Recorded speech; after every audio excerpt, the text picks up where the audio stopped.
ప్రత్యక్షంగా పరోక్షంగా 40,000 మందికి ఉపాధి కల్పిస్తున్న జీన్స్ పరిశ్రమ నిర్వాహకులకు గత వైసీపీ ప్రభుత్వం సకాలంలో రాయితీలు ఇవ్వకపోవడంతో ఆ పరిశ్రమ గడ్డుకాలాన్ని ఎదుర్కొంటోంది.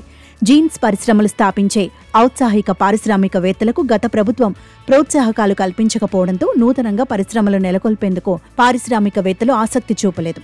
పారిశ్రామికవేత్తలకు వైసీపీ ప్రభుత్వం గతంలో రాయితీలను తగ్గించడంతో పాటు నిబంధనలు మార్చడంతో కొత్తగా పరిశ్రమల ఏర్పాటుకు నోచుకోలేదు. ముఖ్యంగా గార్మెంట్స్ పరిశ్రమల అభివృద్ధికి ప్రోత్సహించడంలో వైసీపీ ప్రభుత్వం ఘోరంగా విఫలమైంది. ప్రధానంగా గార్మెంట్స్ పరిశ్రమల్లో పనిచేసే కార్మికులకు తరపీదు నుంచి వారు ఆ రంగంలో రాణించే విధంగా శిక్షణా కేంద్రాలు నిర్వహించడంలో తీవ్ర నిర్లక్ష్య ధోరణి అవలంబించిందన్న విమర్శలున్నాయి.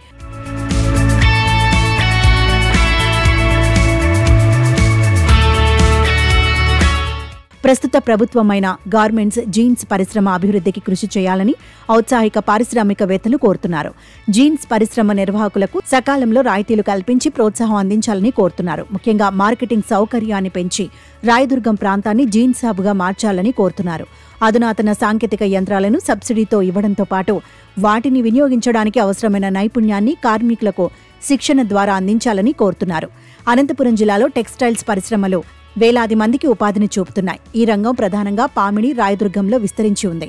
రాయదుర్గంలో జీన్స్ వస్త్ర పరిశ్రమ వ్యాప్తి చెంది ఉండగా పామిడిలో నైట్ వేర్స్ వస్త్ర వ్యాపారం విస్తరించి ఉంది.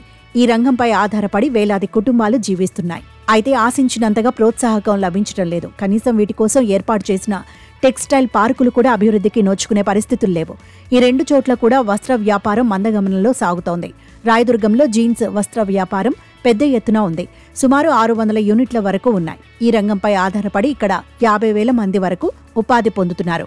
కోవిడ్ నుంచి ఈ రంగం కోలుకోలేని పరిస్థితుల్లో ఉంది. సుమారు చిన్న చితక యూనిట్లు 300 వరకు మూతపడ్డాయి. ప్రస్తుతం 2 మాత్రమే నడుస్తున్నాయి. అవి కూడా మందగమనంలోనే సాగుతున్నాయి. వీటికి ప్రోత్సాహకం అందివ్వాల్సి ఉంది. ప్రభుత్వాలు ఈ పరిశ్రమకు అవసరమైన చేయూతను అందివ్వాలని అక్కడి వ్యాపారులు కోరుతున్నారు. 2 దశాబ్దాలైన పూర్తవని టెక్స్టైల్ పార్క్ జిల్లాలో రాయదుర్గం తర్వాత పామిడి ప్రసిద్ధి. నైట్ వేర్ దుస్తుల్లో దీన్ని 2వ ముంబైగా పిలుస్తారు. సుమారు 10,000 కుటుంబాల వరకు ఈ రంగంపై ఆధారపడి ఉన్నాయి. దీనికి ప్రోత్సాహకం అందిస్తామన్న పేరుతో టెక్స్టైల్ పార్క్ ఏర్పాటుకు 2004లో శంకుస్థాపన చేశారు. ఇప్పటికీ సరిగ్గా 2 దశాబ్దాలు పూర్తయినా నిర్మాణం పూర్తవలేదు.